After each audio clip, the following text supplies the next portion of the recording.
Thank you. Thank you very much. Thank you. Thank you. Thank you. Thank you very much. Thank you for being here.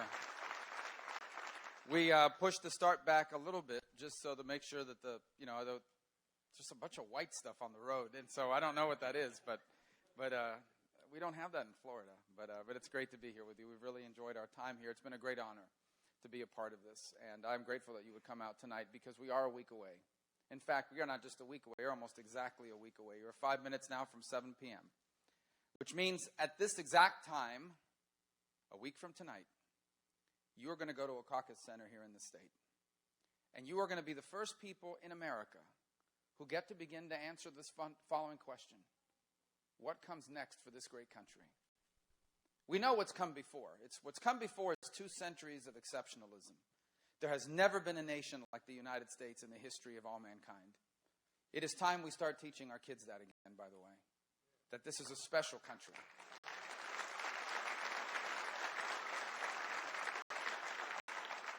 Special because we were founded on a powerful truth that our rights do not come from government. Our rights come from God, that it is our Creator. It is why we believe, it is why I believe so deeply, so passionately, that all human life is worthy of the protection of our laws. It is why we have embraced free enterprise. It's why we embraced individual liberty. And I believe it is at the core of what made this the most unique and exceptional nation in all of human history. That is who we have been for over 2 centuries. But the reason why you are here tonight, and the reason why you care so much about this election, is because you know that 2016 will be a turning point in our nation's history. Because the last 7 years have put in danger everything that makes America special. In 2008, there was elected a president in this country who, for the first time, at least in my lifetime, we had a president that wasn't interested in simply fixing the problems in America. We elected a president who wanted to change America, who wanted to make this country more like the rest of the world. This explains a lot of the things that have happened over the last 7 years. This explains an all-out assault against the Constitution, executive orders that border on lawlessness, ignoring the Constitution, a Constitution that's undermined consistently, whether it's the Second Amendment or our religious liberties under assault. A president that undermines the private sector. He thinks government creates jobs. And a president who believes America is an arrogant global power that needs to be cut down to size. And so he cuts deals with our enemies like Iran. He betrays our allies like Israel. He apologizes for America. And he's gutting our military. You are here tonight because you understand that if we stay on the road we are on right now, we are going to be the first Americans ever that leave their children worse off than themselves.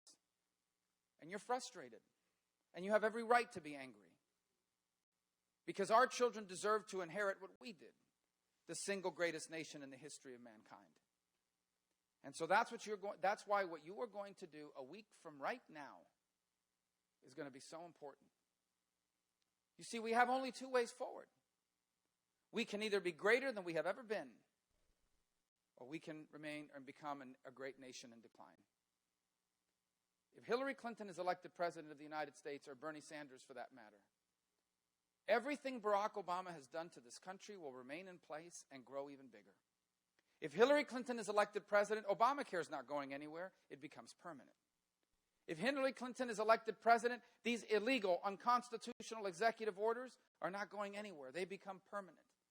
If Hillary Clinton is elected president of the United States, she will appoint up to 3 new Supreme Court justices who will continue to undermine and ignore the Constitution instead of apply it as originally intended.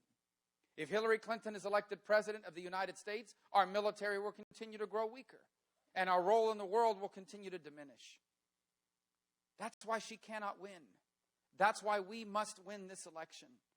Because what's at stake is not simply which political party will govern America. What is at stake is our very identity as a nation and as a people. That's what's at stake here. And that's why what you're about to do is so important. And that's why I hope that tonight I can earn your support in the caucuses that are now just 7 days away from this very moment. I can tell you that If I'm your nominee, we are going to win this election. We will win this election because I will unite the Republican Party. No one else running for president can unite the Republican Party faster than I can when this contest is over. And it's been a heated contest and will continue to be one. But I can unite the Republican Party. But not only will I unite the Republican Party, if you nominate me, I will go out and create and recruit new conservatives to our cause. And you know how I'm going to recruit them? Because I'm going to go to people who grew up like I did, who come from where I come from the same background and the same challenges. And we are going to convince them that conservatism is the right way forward for them and for America. And that's why Hillary Clinton does not want to run against me. That's why they attack me more than any other Republican, because they know that if they run against me, they will lose. Hillary Clinton does not want to run against me, but I cannot wait to run against her.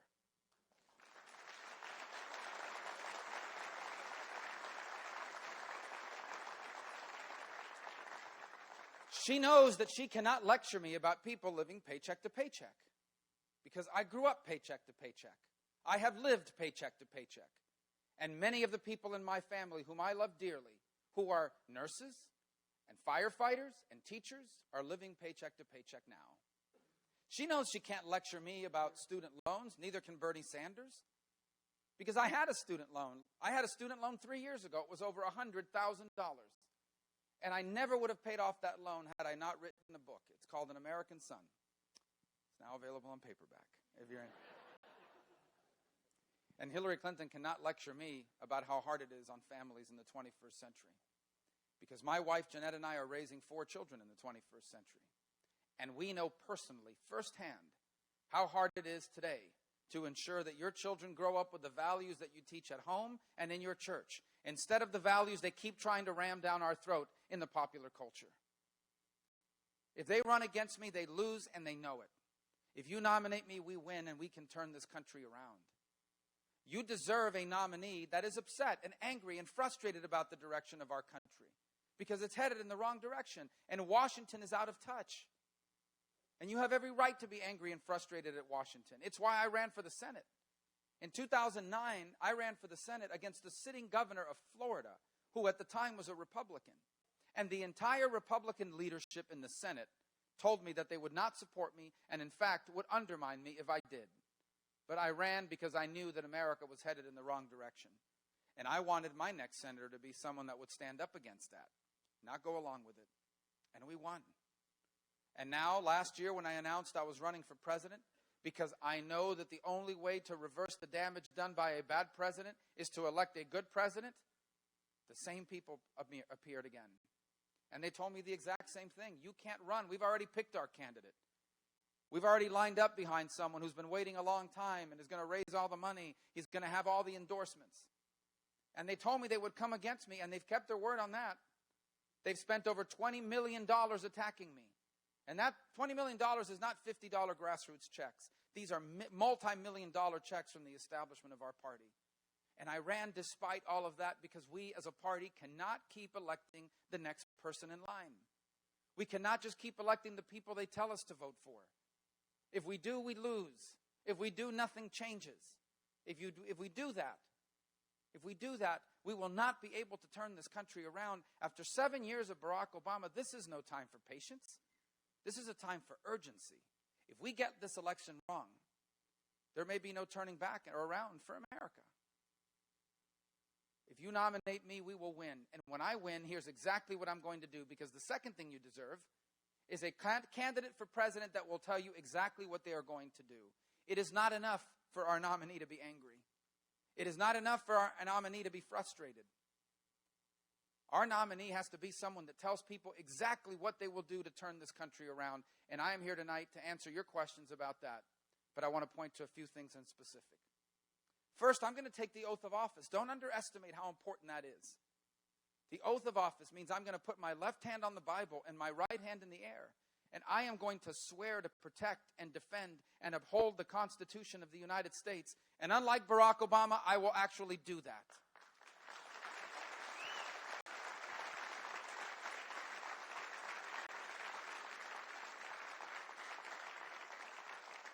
And I mean defend the entire Constitution, The religious liberties that our Americans are entitled to, that is their God-given right, I will defend. Our Second Amendment that Barack Obama is undermining, we will defend. By the way, it's outrageous. It's in the news just a few moments ago. You know there was an investigation of Planned Parenthood? Well, apparently a district attorney in Texas decided to clear Planned Parenthood. They've done nothing wrong. Guess who got indicted? The two people who filmed the videos. This is where we're heading towards. The two people who exposed the wrongdoing of Planned Parenthood have now been indicted by a grand jury. But Planned Parenthood's been cleared. This is just another example of why we are headed in the wrong direction as a nation, as a people, as a country, as a government. As soon as I take the oath of office, I'm going straight to the Oval Office. And when I get to the Oval Office, I'm sure Barack Obama's left some of those famous pens around.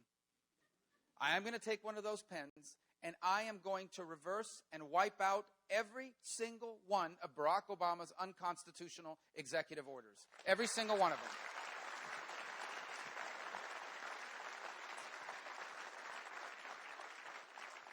All of those crazy EPA rules that are hurting agriculture and business in America, on my first day in office, those rules are gone.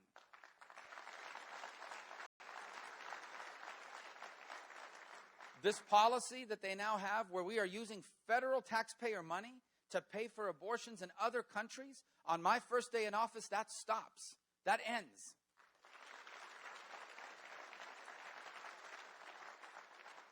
I believe that our schools belong to our parents, our teachers, our principals, our school boards, not the federal government. And that's why on my first day in office, Common Core stops.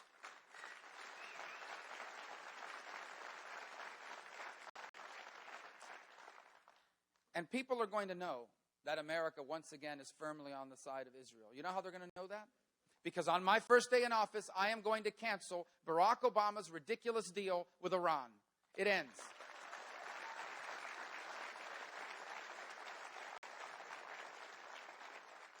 We are going to rebuild the U.S. economy. We are going to make this country, once again, the easiest and the best place in the world to create the best paying jobs of the 21st century. That means we're going to fix our tax code so you don't keep forcing companies and businesses to leave America. That means we're going to roll back these crazy regulations. We're going to fully utilize all of our energy resources. We are going to save Social Security and Medicare and help bring our budget under balance. We are going to rebuild the U.S. economy by re-embracing free enterprise. We're going to deal with Obamacare once and for all when I'm president. We're going to get rid of it. We're going to repeal it. Every candidate running as a Republican will tell you they're against Obamacare. I am the only candidate running for president that has ever done any damage to Obamacare. Because in 2009, when they passed it, they created a bailout fund with your money. They were going to use your taxpayer money to bail out private insurance companies who lost money in Obamacare. Well, in 2014, I led the effort, and we wiped out the bailout fund. And a lot of the experts are now saying Marco Rubio did a terrible thing. He got rid of the bailout fund. It's going to lead to the collapse of Obamacare. Yes, I hope so.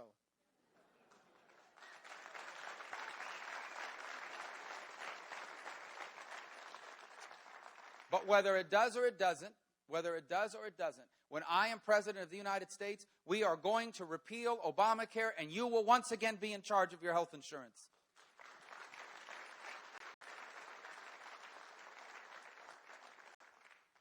An issue that I know a lot about. In fact, an issue that I know more about than anyone, I believe, who has ever run for president, personally know more about, is the issue of immigration. You see, my father was an immigrant, and so was my mother, and my grandparents, and my wife's entire family. And I grew up in a community of immigrants, and I still live in a community of immigrants. So when I talk about this issue, it's not because I know about it from reading a book. It's because I've lived it. I know every aspect of it, the good and the bad and the ugly. I've seen its abuses, and I've seen people take the citizenship of this country with extraordinary pride. I've seen it all. I can tell you that this issue, first and foremost, today, before anything else, is about keeping ISIS out of America. ISIS has shown a sophisticated understanding of foreign immigration practices. And that's why when I am president of the United States, it's not about discriminating against anyone. It's not about a religious test. Here's what it will be about. If we don't know who you are, and we don't know why you're coming, When I am President of the United States, you are not getting into the United States of America.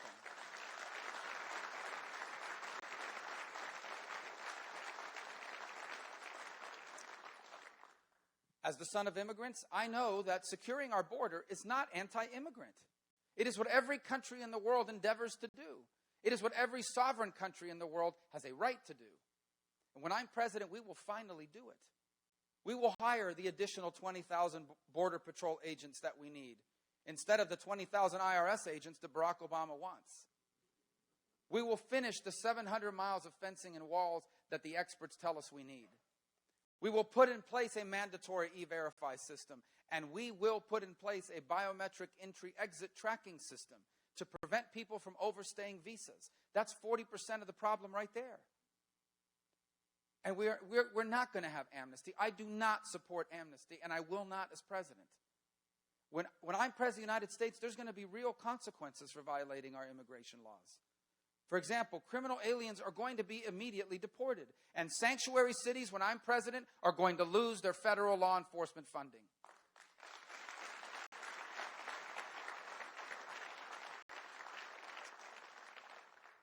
The last thing that I want to talk to you about is the most important thing, and that's providing for our national security. You see, that's the reason why we have a federal government. We don't have a federal government to run our schools. That's what school boards do, and parents and teachers and principals. That's why I don't even think we need a Department of Education.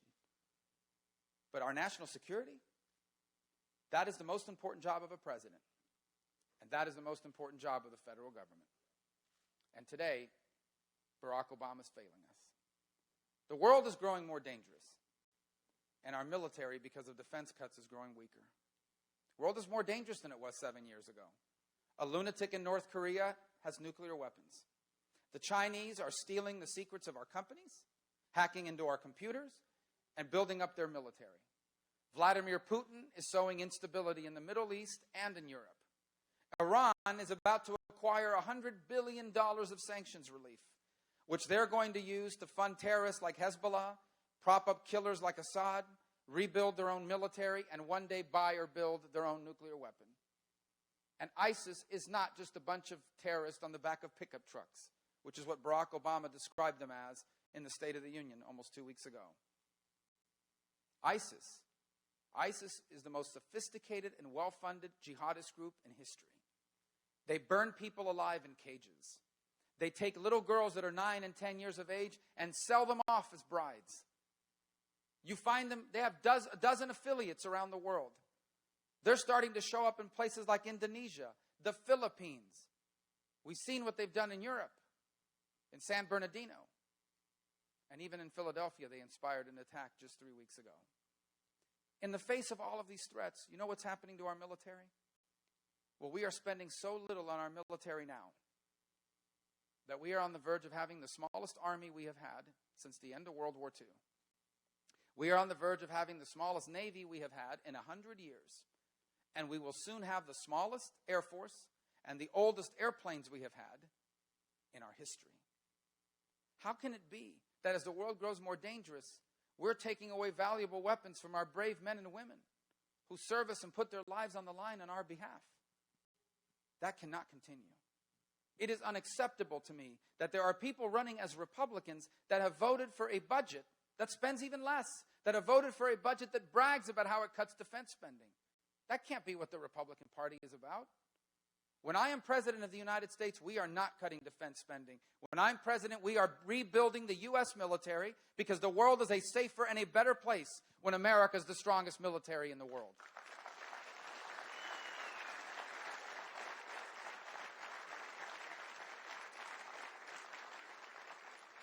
When I'm president, we're going to have a real war on terror. Not a bunch of speeches, a real war. Which means this: the best intelligence agencies in the world are going to find the terrorists for us. The best military in the world is going to destroy these terrorists. And if we happen to capture any of these terrorists alive, they're not getting a lawyer. They're not going to be told they have a right to remain silent. If we catch them alive, they are getting a one-way ticket to Guantanamo, and we are going to find out everything they know. Everything they know.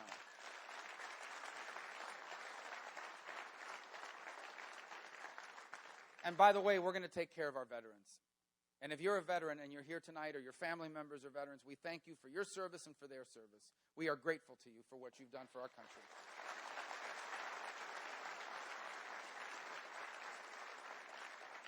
And in that vein, let me thank the police officers and the firefighters, because they are now the first line of defense.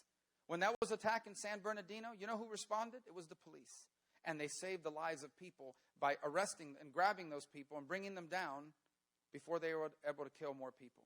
So if you're a police officer and a firefighter, especially our police officers, I'm tired of reading about police officers doing this and that wrong. Our police officers and our firefighters are among the bravest Americans we have in this country, and we thank you for what you're doing to keep us safe.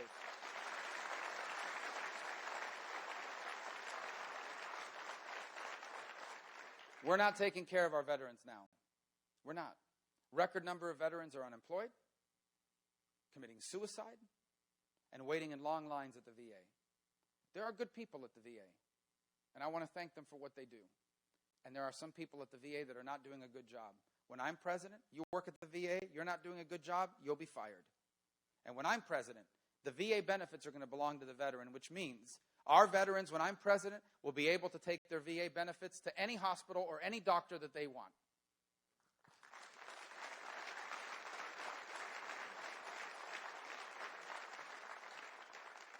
This is what we need to do to turn this country around. And let me tell you that if we do these things, if we do what needs to be done, I believe the 21st century is going to be the greatest era in our history. I believe that we are on the verge of the greatest chapter in the amazing story of America. But we have to do it now. If with the next 4 years are anything like the last 7 years, I'm not sure the next candidates for president will be able to give you this speech. It may be too late for some of these issues. It may be too far gone. And that's why this is so important. We cannot lose this election. We must win this election, not just to keep Hillary Clinton or Bernie Sanders out of the White House, but to ensure that we elect someone that will actually make the difference necessary, that will actually do the things I just said and more to undo the damage Barack Obama has done to this country. Hillary Clinton cannot be president because she's disqualified from being commander-in-chief. Disqualified. She put the most sensitive intelligence information you can imagine on a private server, exposing it to foreign intelligence agencies. And Hillary Clinton cannot be the commander-in-chief because she lied to the families of the victims in Benghazi. She lied to them. And someone who lies like that cannot be president.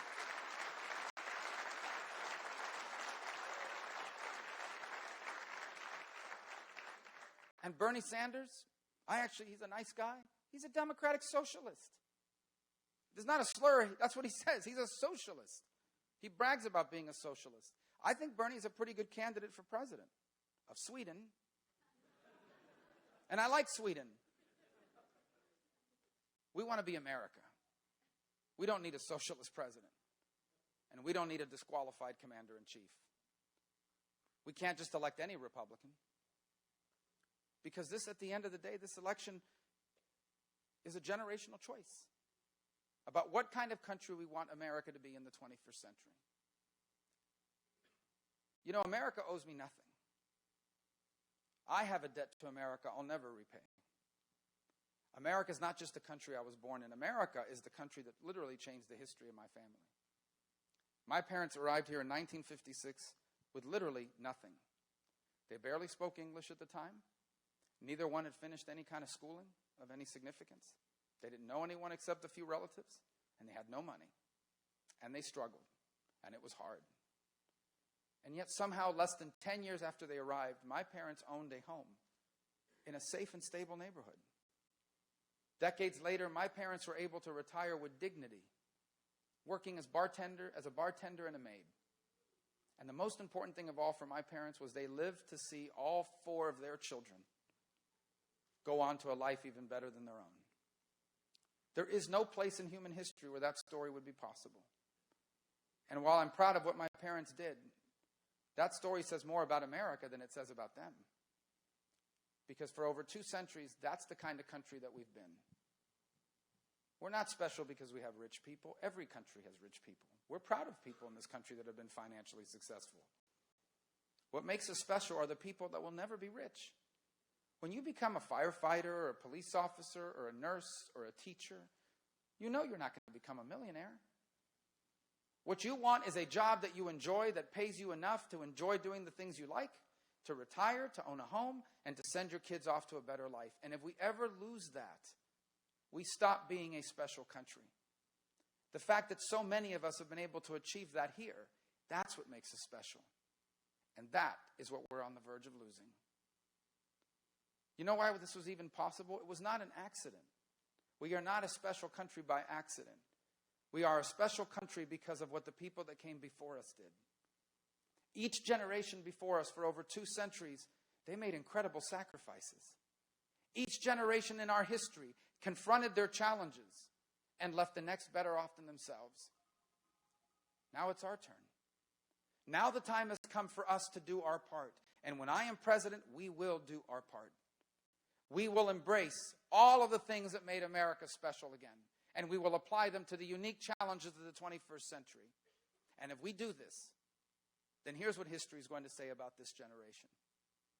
It will say that we lived in the early years of this new century in a very uncertain time.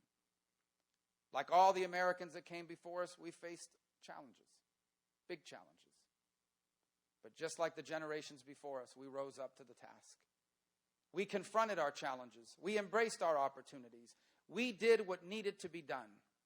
And because we did, the American dream didn't just survive. It reached more people and changed more lives than ever before.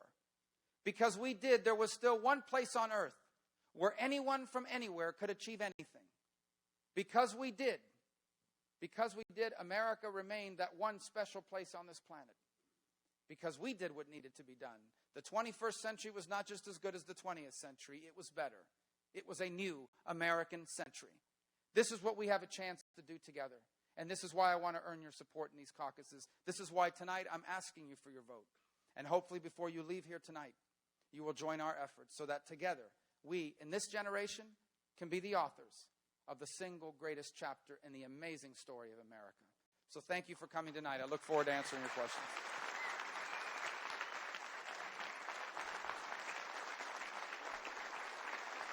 Thank you. Thank you very much. Thank you.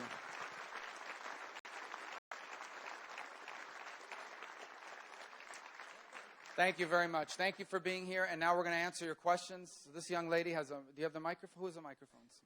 One microphone? 2 microphones. This gentleman here with a very nice sweater. I think I have one just like that. Hi, I'm Rob Denson, President of One Area Community College. Welcome to DMAC. Thank you for having us here. As you know, there are millions of very good jobs sitting open right now because companies can't find the skilled workforce they need. We also know that 60% of all the jobs in America or more are good middle-class jobs requiring more than high school, but no more than a 1- or 2-year degree from a community college. And we know that every time the state or federal government gives a community college more money to support individuals who want to advance themselves, we put more people into good jobs. What would you do to help individuals that they're coming in with their bootstraps in their hand, they want to do better, and they need some assistance in order they can get the education and training to get these good jobs? Absolutely. Well, first of all, in one of the debates earlier this year, I said we needed to be training more welders and less philosophers. And, of course, I lost the philosophy vote.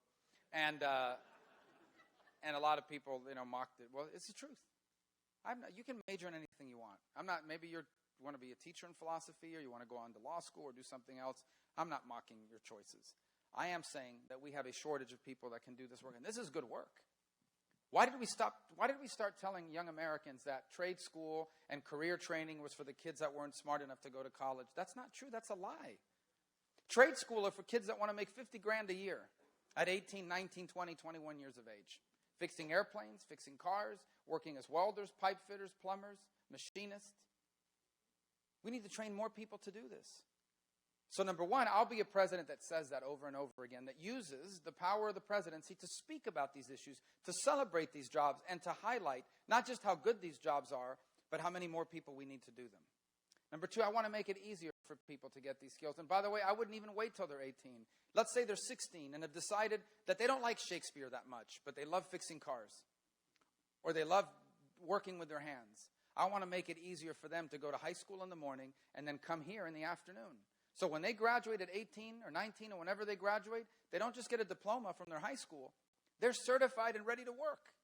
I want to open up Pell Grant for younger students who are still in high school so they can use the Pell Grant to come here and dual enroll and graduate ready to work.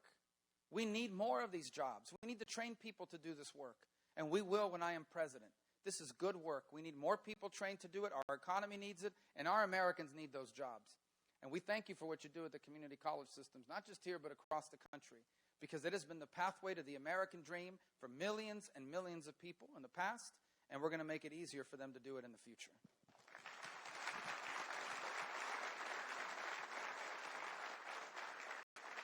Hi. Now, and I'll be able to vote in the next election because I'll be 18. Excellent. So besides college, what makes you the best candidate for someone like me in my age to vote for you? Thank you for the question. Well, first of all, this campaign is about you. It's about you more than almost anybody else in here. Because the decisions we're going to make over the next 4 years are going to decide what this country looks like when you're my age. I can't believe I say that now, when you're my age. Because I am 44. I feel 45, but I'm 44. Almost 45. Yeah. This election's about you. About what kind of country this is going to look like in 20 years, in 25 years. What this country will look like in the future depends on what we do right now. Number one, if we don't fix our debt way before you're my age, this country's going to have a debt crisis. And it's going to be chaotic, to say the least. Because an American debt crisis is a lot more impactful than a Greek debt crisis. We're the largest economy in the world and the most important economy in the world. We have a debt crisis, the whole world is going to feel it. The chaos will be unreal. What this generation of American leadership is doing to you is immoral. It's immoral. These people in Washington, they know what they're leaving you with. They're going to leave you with $28 trillion in debt. And their attitude is, let tomorrow worry about tomorrow. Americans have never done that to their kids. They're about to do it to your generation. My oldest is only 15, so she's just a couple years behind you. This is outrageous. That's why we need to deal with the causes of our debt. What's the cause of our debt? The way Social Security and Medicare is structured for you and me. My mom is on Social Security now. She's 85. Oh, I said her age. She gets mad when I say her age. But don't tell her. I don't want anything to change for her. I'm against anything that's bad for my mother. Here's the good news. We don't have to change anything for her. We don't have to disrupt Medicare or Medicaid for Medicare or Social Security for anyone who's on it now or anyone who's about to retire. But our next president better be honest with you, and that is that your Social Security and mine is going to be a little different than our parents'. For example, right now I'm supposed to retire at 67. I may have to retire at 68 now in order to save Social Security and Medicare. If I've made a lot of money, if you've made a lot of money, our Social Security checks aren't going to grow as fast as someone who made less money. And our Medicare benefits could very well be the option of taking our Medicare and using it to buy a private plan that we like better. We have a version of that now called Medicare Advantage. I just don't think those are unreasonable things to ask of me and of you in order to avoid a debt crisis, save these important programs for you and me, and not have to disrupt them for the people that are on it now. So this is an important issue that you're going to face. Here's the other. What kind of world are you going to live in? Because right now, the way it's headed, you're going to live in a world where a lunatic in North Korea is going to have long-range missiles that he can hold us hostage over. He can basically say, I'm going to get upset tomorrow morning. I'm going to send one of these rockets at California. We've never faced these sorts of threats before. That's the kind of world we're going to inherit. The kind of world you're going to inherit could have radical jihadists spreading throughout the Middle East and continuously threatening America and the world. We need to defeat these people before they continue to grow and become more powerful. The world that you're about to inherit is a world where a radical, apocalyptic Shia cleric, the Ayatollah of Iran, will also have nuclear warheads and will also have long-range missiles capable of hitting this very place. That's not the kind of world that you can inherit. The kind of world that we are going to inherit is a chaotic one if we do not lead in the world. That doesn't mean we have to solve all the problems. We're not going to be invading every country or fighting every war. But if America doesn't lead, it's chaos that follows. And chaos leads to violence. It is an enemy of peace, and it requires American leadership. What kind of economy are we going to have? I want you to grow up and inherit an economy where you can make any choice you want. An economy where if you decide that you want to own your own business, will be able to start one out of the spare bedroom of your home. Not an economy where you have to work for someone your entire life, not because you want to, but because you have to. I want us to be an upwardly mobile economy, not like the ones around the world where the same people control it in every generation. I don't want you to have to graduate school with $150,000 in student loan debt, because I had over $100-something thousand in student loan debt, and it can be economically crippling. It ruins your credit if you can't pay it. Now you can't buy a house. Imagine being 45 and not able to buy a house, even in your 40s, because you have this huge loan debt, and you've missed some payments because you can't afford to make them. We need to create alternatives so that you can acquire the skills you need without taking on $50,000, $60,000, $70,000, $80,000 in loan debt. The only one talking about these issues in this campaign is me. I'm the only Republican that talks about student loan debt in a serious way. And I want you to inherit a country that remains special, a unique country, because you deserve to inherit that. That's what was left for your parents and your grandparents. That's what they left for me, too. Why should you be part of the first generation of Americans that inherits a country that's diminished? And I just feel very passionately about that. I think that this is one of the central issues of this campaign. That's why I say it's a generational choice. But all these issues I've talked about here today, the truth of the matter is, many of the people making the decisions in Washington, by the time the full weight of what's happening now is felt, they may not be around, certainly may not be around in politics, but you will. And hopefully you'll be running your own business or starting in your own profession and raising a family. And what kind of country you will do all of that in is what we're deciding in this election now. So everything we're deciding here is more about you and your generation than anything and anyone else. And here's my last point. There was recently a poll of people just like you, millennials. And they asked them, do you think the American dream is alive or dead? And over 50% of them said, I think the American dream is dead. If we are a country where they think the American dream is dead, we stop being special. We can't let the American dream die. You deserve to have a shot at the American dream, whatever your American dream is. I don't know what future you've decided for yourself. Maybe you haven't made up your mind. At 17, I thought I was going to play in the NFL. And let me tell you something. I would have had it not been for my lack of size, speed, and talent. Whatever you've chosen you want to do in your life, I want you to have as good a chance of doing that as anybody else. But that depends on the decisions we make right now. And in the end, I'm the only candidate that's running on that platform, on the idea that yesterday is over. This election has to be about the future. And when I say this election is about the future, that means this election's about you and young Americans just like you.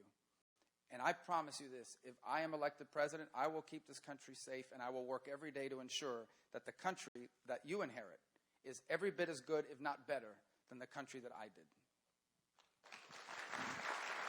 Thank you for your question.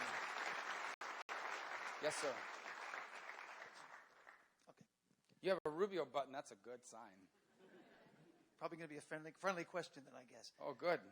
You said earlier that the Navy that we have today is going to be the smallest we've had in 100 years. Correct. In 1990, when Saddam Hussein invaded Kuwait, we had a carrier on station in striking range in 2 days. Back then, we had 12 super carriers. Now we have 10. What can we do in the future to solve that kind of problem? Well, first, we need not just to get them up to 12, but we need to get back at 12, but they need to be the modern carriers as well. And this is a huge problem. I'm going to tell you that in 2-3 months every year, there is no carrier group in the Asia-Pacific region. I was in Japan 2 years ago. It was in January, or it was early in the year, and there was no carrier. And I said, well, why isn't there a carrier? I said, oh, we don't need one at this time of year because this is the time of year where the Chinese and the North Koreans do their recruitment and training. And I said, well, what if they were to change that next year and we don't have a carrier ready? It's because of these cuts. Some people in the Navy that are defending the administration like to say, well, our ships today are much more capable. They're much more technologically advanced, so we don't need as many ships. They are more technologically advanced. Here's one thing they still can't do. They still can't be in 2 places at once. And so we do need 12 carriers. We also need to replace the Ohio-class submarine, which is a key part of the triad. And it's not just the Navy. We need a new long-range bomber for the Air Force. We're still flying the B-52, which means people are flying the planes their grandparents flew. So we need to modernize, but we also need to expand. Why? People say you spend all this money on the military because you're the United States of America. We have economic and national security interests in every part of the world. We have security agreements and understandings with our allies in Asia, with our allies in Europe. We have an interest in keeping the Persian Gulf and the Straits of Hormuz open in the Persian Gulf. We have an interest in every part of the world, in the Mediterranean, in the Black Sea. So we have to have a force. Let me tell you, weakness is an enemy of peace. Weakness invites miscalculation. You know why Ukraine got itself invaded by Russia? Because their military had grown corrupt and weak. They didn't have the ability to defend themselves. And Russia, under Vladimir Putin, made a very calculated decision. This is how much it's going to cost to invade them. Here are the benefits. The benefits outweigh the costs. We're going in. And they literally took Crimea away from them. Weakness invites aggression. That is the lesson of history consistently.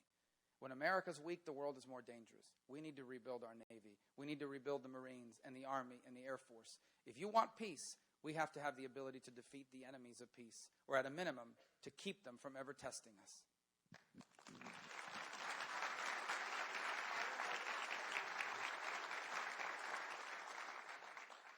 Could you give me some information on your thoughts on climate change? Well, the climate has always been changing. There's never been a time when the climate is the same as it once was. It always changes. The question is, as a policymaker, what can we do about it? So let me tell you what I am presented with as a policymaker. They come to me and say, we want you to pass this law. And I say, why? And they say, because if we pass this law, it deals with climate change. I said, it does? They said, yes, it does. I go, okay. If I pass this law that you want, and they've got all kinds of different laws they want us to do, how many feet of sea rise will it prevent? It won't prevent any, at least not in the next, 100 years. Okay. Well, can you tell me how many degrees Fahrenheit it will prevent in climate change? Well, it won't prevent any. I said, then why are we doing it? Because we set a good example, and hopefully other countries will eventually follow suit, and 150 years from now we'll notice the difference. Again, these are some of the same people that have gotten a lot of other things wrong in terms of their long-term projections. I say, all right, excuse me, let me answer the question. Then I turn to the economists. And I say to the economists, how much will this cost our economy? And they say, oh, it'll destroy a lot of jobs. It will? Yes, it'll make America a more expensive place to do business. When we already have people struggling to find good paying jobs, this will make it even harder. And so here's the choice I have. Support a law that will do nothing to change the climate, but will hurt our economy deeply. I think that's a bad choice. I'm not doing anything that hurts the economy. I think the American innovator is making great advances. The American innovators already made us cleaner. They're making us cleaner every year. The American innovator has made wind fuel more cost efficient than ever before. I want us to lead the world in biofuels and renewables, in energy efficiency. Let's lead the world in all of that. But I'm going to be frank. When I'm president of the United States, we are going to fully utilize the oil and the natural gas that God has blessed this country with.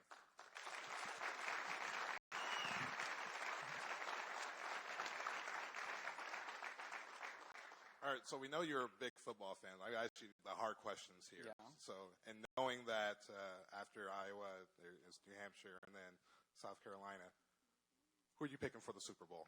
Iowa, New Hampshire, the Carolina Panthers. Iowa, New Hampshire, South Carolina.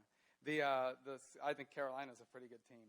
I was actually, believe it or not, this is not anything against Colorado. I was rooting for the Patriots because I figured if the more rings Tom Brady wins, the more likely he is to retire, and then the Dolphins can win the AFC East again.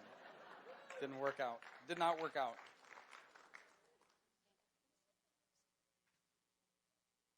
Hi.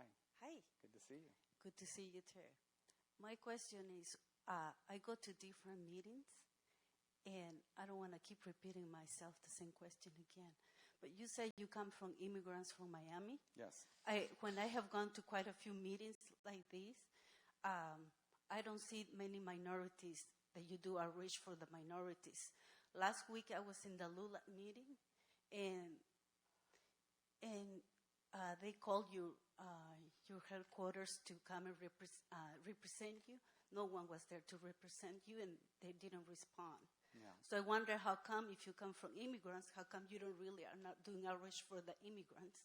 There's quite a few voters out there. Yeah. Well, let me first say that basically I live in a community of immigrants, so every time I go out into the street in Miami, I'm doing immigrant outreach because literally all my neighbors are immigrants. I live in an immigrant community. I don't know the particular case about why someone didn't go to the meeting this week. I can't speak with authority about that because I'm not even aware of the invitation. But here's the bigger point. I honestly believe that as a country, we need to reach out to everybody that will listen to our message. But I think we have to get back to this principle that, yes, we should be proud of our heritage. I'm very proud of my heritage. You know, we celebrate Christmas on Christmas Eve because that's what they did in Cuba. But in the end, we have to be Americans. There has to be a sense again that we are all here in this country. We are bound together by an American identity as a nation. And by the way, being American doesn't require you to turn your back on your culture, your background, on the first language that your parents spoke. You can embrace all of those things as well. But I think it's really important for us, when you talk about immigration, to talk about it in a way that says, yes, we are a nation that's always been open to immigrants, but it has to be about people that are coming to America to be Americans, not just to live in America. On the issue that you raised, I will do outreach. I don't know about that one particular case, and I certainly invite as many people as they can to come. I'm not sure everybody here what your ethnic background is. We don't ask at the door. But I can tell you this. What I know for a fact, being born, raised, and living even today in an immigrant community, is the number one issue in the immigrant community is the following. The obsessive focus of immigrants to do whatever it takes to leave their kids better off than themselves. That is by far what people want to achieve in this country when they come. They want to ensure that their kids have the chance to do all the things they never had a chance to do. And here's where big government liberals lie. They tell people that the way you're going to be able to do that is if you give us more power to do more government programs and more taxes and more regulations. That's a lie. If that were true, then why do people leave countries that have that to try to come here? The only way forward is to embrace free enterprise. And I look forward to making that case.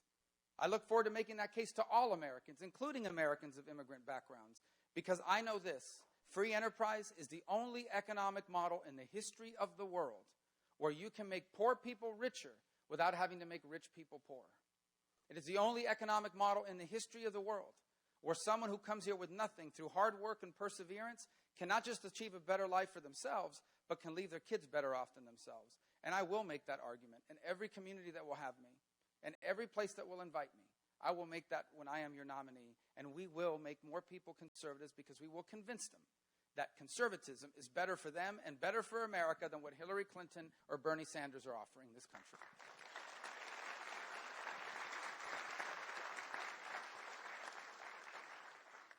Hi. Hi. This is my third town hall with you, Oh, good. and I just want to let everybody know that I am an immigrant, a proud American, naturalized citizen, a veteran, and I hold 2 degrees, so it can't happen. Wow. And I'm living the American dream. But you didn't invent the internet like Al Gore, No, so I no, mean, no. that. But I want to just thank you and give you 6 words, and I'm thinking that if I get to speak at my caucus on your behalf, I would kind of wrap 6 words, and it's my 6 words: born poor, working hard, never satisfied. So that's your story. And working hard, and I went to your Wikipedia page today to see where you went to college, so you can tell us, because you played football that first year. Yes. Or did you? So you can tell us what position, because I didn't say that. And never satisfied, so thank you for running for president. It's probably a thankless job at the end of the day. So thank you for running for president. Good luck on Thursday, and you've got my vote on Monday. Thank you. Thank you very much. And I want to say something. You are an American by choice. Some of the proudest Americans I know are Americans that are Americans by choice. And you know why? Because they know what life is like outside of America. My parents understood what life was like outside of America. And that's why they were so proud of this country and instilled that in us. You asked what position I played. I was a receiver. Well, they made me play defensive back because I guess that's what they do with receivers that can't catch well. But I went. I went to Tarkio College, Missouri, which is a small town in northwest Missouri, just over the border from Iowa. We used to come into Iowa all the time to go to McDonald's, and it was the only school in America that would let me play football for them. Unfortunately, the school closed, and so that's why I left there early. One of the reasons why I left there early. But we had a great time. It was the first time I ever saw snow. I'll never forget it. I was there one night, not like this. They were saying it's going to snow a lot tomorrow. It's going to be 18 degrees. They said, "Do you have any cold weather clothes?" I said, "Yeah." And I had a windbreaker and sweatpants. And the next morning was a very unpleasant day for me, but it was a great experience, and I learned so much about this part of the country. And but anyways, I appreciate your story. I really do. I think in so many ways that's the essence of what we're trying to hold on to as a nation. Second to the last question. Um, my oldest boy is in the Army, and my youngest one is a Marine F-18 pilot. Thank you for their service. Yeah, appreciate it. And they have been complaining quite a bit lately about the lack of equipment. The Army, my oldest boy says, wouldn't be able to fight a war at all. And the Marine pilot says they scabbed so many parts off the F-18 in Beaufort, South Carolina, where he was, that the one was it couldn't fly at all. All the parts are gone. So My question is, after a long run there, how do you plan on paying for that? And I haven't heard of a tax plan. Do you have a tax plan? Yep, and we've outlined it on our website, and we'll be happy to talk about that as well. First of all, national security is the first thing we should pay for. It's the reason why we have a federal government. So this idea that somehow, how can we pay for the military, we have to do all these other things in the federal government is absurd. First you pay for national security, and then with the money that's left over is how you pay for the other things. And I think that includes, for example, I believe in the safety net.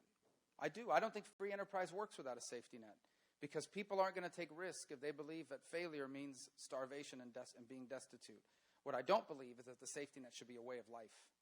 What I don't believe is that the safety net should be a lifestyle. And that's why I've proposed taking all of our welfare and safety net programs, putting them in a flex fund, turning them over to states and local communities to administer. They'll do a better job of curing poverty. But everyone that's on those programs will be required to either go back to school so they can get a degree and find a job, or work so they can acquire the experience they need for a better paying job. Unless you're permanently disabled, there is no reason why you should be able to spend your entire life living off government assistance. And we spend a lot of money on that.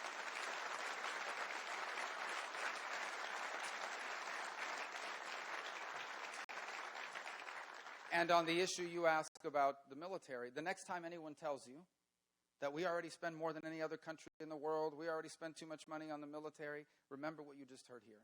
Because he's not making it up. This is exactly what we're facing now. A readiness issue.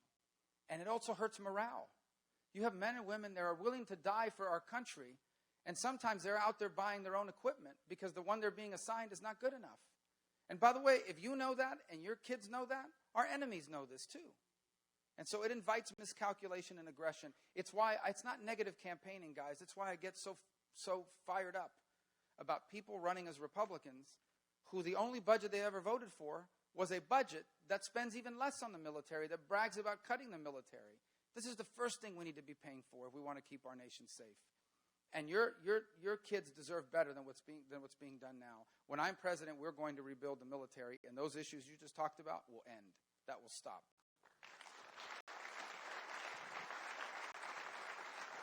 Senator, we just met today. Yes. And for 8 years, I've talked to more presidential candidates face-to-face than about anybody. Most people know me as the golf pro, but I've been dealing with health insurance and health care for everybody for a long time. And I've talked to about 75% of the candidates, and they all come to Iowa and say, I'm going to do this, I'm going to do that, I'm going to do this. And a few of them I've said, would you take the time to visit with my Congressman David Young, because we went to a hospital so you could see that there's a facility in Des Moines, Iowa that has contained cost. For instance, a knee replacement surgery costing $18,000 less than other facilities in Des Moines, Iowa. And in Iowa, we had the very best health care in the United States of America. I'm a caucus leader coming up next week, and at the training, I asked a bunch of people that I've known for a long time, who's your candidate? And at least a dozen of them said the first person that stands up and says something other than repeal and replace. And when we talked earlier today, I've already talked to your policy guy. I went and checked out your website. I'd rather be sitting with Senator Whitfer right now watching Iowa State play Kansas, but I had to come and compliment you because you're the first person that's come in here from either party, including the sitting president who I visited with. Who's also a golf pro, by the way. So I wanted to play left field for the Detroit Tigers, and I failed at that, so we're on a I think field. golf is better, don't you think? It pays more, you don't get hurt as much. But anyway. But I would like to tell you that after my experience today, that after 8 years, I finally had success with talking to a candidate. But I will promise you, working with Senator Grassley, Joni Ernst is a friend, our Lieutenant Governor Reynolds, Jack Whitfer. For the citizens around here, Jack sat for 45 minutes one day when he had a meeting with a great big ball player that played at Drake. He knew we were waiting for him. One-on-one with a family that had a child in crisis. And right then and there, I knew my friend that was, before he was a senator, was now a man that was dealing with what was best for Iowa, for an individual family. And so today, I want to compliment you. After 8 years, I finally met somebody that could stand up and debate at a debate and say, boy, I think I'm learning something from the great health care plan in Iowa that maybe we could instill in the rest of the country. So if I had a question in here, you answered them all today, So you know what we talked about earlier, and I just have to say thank you, but it would be really nice if you could stand up and tell the world, because you're the only candidate on our side that has something other than repeal and replace and giving out HSAs. And HSAs have been in place for a long time. And for 50 to 60% of society, it's like saying, hey, here's tickets to see the Beatles at Met Stadium. And it's absolutely worthless. And so everything I see on most of the other candidates, it's all talk and no go. And I think, my question, can you tell the rest of the world about what you're doing and what you're investigating? Because you're on track. Well, part of it is the best practices you've talked about, and that is you're never going to get the innovation you're talking about in Iowa and in the facility that you're involved with. You're never going to get that innovation from the federal government. The federal government's not innovative, and it can never design a system that works for everyone. It just can't do it. It can't do it with a safety net, and it can't do it with health care. I honestly believe that health care is going to improve in this country, both in price and in quality, driven by innovation and choices and competition. And that means empowering every American to control their own health care spending, whether it's through a refundable tax credit or tax-free money from your employer that allows you to go out and buy the kind of coverage you want, of any kind you want. It might not even be from an insurance company. It might be from a local network that's been created to serve the community. But you have to have that choice, because when you are now in charge of your own health care money, as you will be under my plan, now the private market and the not-for-profit market, who are in the business of providing service, are going to compete for your business. And they're going to compete on the basis of what? On the basis of what business and others always compete on the basis of: quality and pricing. But we have to create the space for innovation. When you create these mandates and you tell everybody, you must do it exactly this way, then you're not going to get that innovation and you're not going to create the competition. And that's why Obamacare has been a disaster for America. You have these exchanges that have been created that are very narrow, and they have very specific mandates. So these companies now have to make their money from somewhere. Number one, they're making it by shifting the cost to the non-Obamacare exchange plans. And that's why so many people that are not on Obamacare have seen massive increases in their premiums. And the other thing they have to do, because the government forces them to have low premiums, even if they're subsidized, they have really high copayments and really high deductibles, which many people on these plans simply can't afford. I get the phone calls. They signed up for Obamacare, they got sick, they went to the hospital, and they start getting bills in the mail. And they call, why am I getting a $4,000 bill from the hospital? Because you have a $6,000 deductible. And until you pay that, you're not even insured. It doesn't work. It's not that we want to go back to the old system. The old system wasn't good enough either. But we have to have a new system that creates the space and the flexibility for the private and not-for-profit sector to compete for your health care dollars and for you to be able to choose the kind of coverage you need. And depending on who you are, it may look very different. HSAs are a good idea as part of a solution, but you also need to be able to provide quality catastrophic hospitalization costs. Even if you're young, you could get really sick, and an HSA is going to run out of money very fast. But a catastrophic hospitalization plan is cost effective. For someone like my brother-in-law, is 29, single, healthy, thinks he's never going to die. For someone else who has 4 children, a family of 6, you need more comprehensive coverage. And I should be able to acquire that coverage, or should I say that health care, from a variety of places, from any insurance company in America across state lines, from a local network that's been put in place by a local community, a state, or a not-for-profit. The point is, you're going to be in charge now, not some government bureaucrat that's deciding the kind of health insurance you can buy and who you can buy it from. And I congratulate you on the work and the progress that's been made here on that issue here in Iowa. But I want to just close by thanking you all for being here. I know it's a snowy night. I know the roads are less than ideal, and I know some of you are very interested in this basketball game. I got to tell you, I went the other day, I think it was Saturday, and there were these students all camped out in their tents. We delivered pizzas. It's like, wow, that's pretty. I mean, I'm not sure I've ever would have done that for almost any ticket. So I congratulated them they were having fun, though. They were having a good time. Although apparently one of them burned down their tent with a propane tank. But you haven't lived until you've burned down a tent anyway. So what's the... But I'm grateful that you're all here. I want to close, as I began, by asking you for your vote. I know you have a lot of choices. I do. I know that you've had a lot of choices in the past, but never like this. I mean, 1 out of 6 Republicans is running for president, so it's a lot of choices. But I just want you to know that if you nominate me, we're going to win this election. And in the end, that's really what this is about. And not just nominating any Republican, but someone that will reverse the damage Barack Obama has done to this country. If you nominate me, I'm going to be a president for all Americans. They're not all going to agree with me. I can't promise you that. People that tell you we're going to bring everybody together, guys, we have big differences in this country. We're going to have a debate about those. And we have elections over those issues.